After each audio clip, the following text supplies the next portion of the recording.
When God began to create, God took what was unordered and ordered it to make a good, habitable space. God filled it with life, blessed it for growth and development, and gave humanity a choice. This choice is highlighted by the presence of the snake in the garden.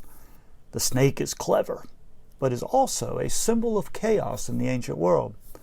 This crafty snake is the presence of chaos in the garden.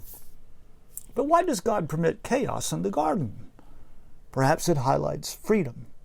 The man and woman may choose, and chaos gives them space to choose. The snake probes them and offers what they want. They want to be like God. Not because they are rebels, but because their destiny is to be like God. God created them to become divine-like. God wants them to be able to discern between good and evil, because this is part of what it means to be like God. The snake, however, asked them to distrust God and take a shortcut to maturity. Like all children, they want to grow up fast. They grasp for wisdom as the snake outwits and deceives them. In their immaturity, they choose folly, and consequently, they fail to grow up. They circumvent the process that makes authentic wisdom and human flourishing possible. They do not maliciously rebel, but as immature children, they fail to trust their parent, as all children have done since. When they eat what was forbidden, they fall upward.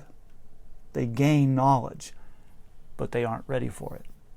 It burdens them with toxic shame, and they realize they are naked. Their distrust generates fear and mutual accusation. They gain knowledge, but at a cost. Consequences follow. Shortcuts sometimes have dire outcomes, and any shortcut to maturity is strewn with potholes and obstacles. Ill-equipped for knowledge, their choice introduces anxiety, brokenness, and fear. While harmony once existed within Eden, now hostility emerged between the snake and the woman. While childbearing was originally free of anxiety, now the woman will bear children with great fear. While the original couple once knew harmony in their marriage, now they will experience conflict. While in the garden the man enjoyed a bountiful provision, now he will anxiously struggle with the ground to produce food. While in Eden the man and woman were nourished by the tree of life, but now they will experience death. These transitions are not so much punishments, but what follows from foolish decisions. Folly leads to self-destruction and death. The original couple did not trust God's timetable for maturity and rushed headlong into knowledge for which they were unprepared. As a result, they created a different world for themselves than the one God provided in Eden. This brought disorder and moral chaos into God's good, ordered creation. These consequences are fully realized when they are exiled from the garden.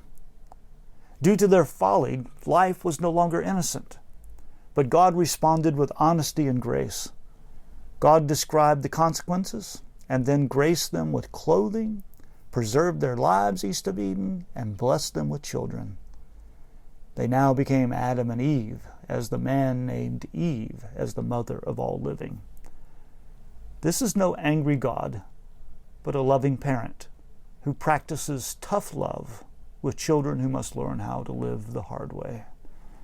Adam and Eve must now attend the school of hard knocks east of Eden.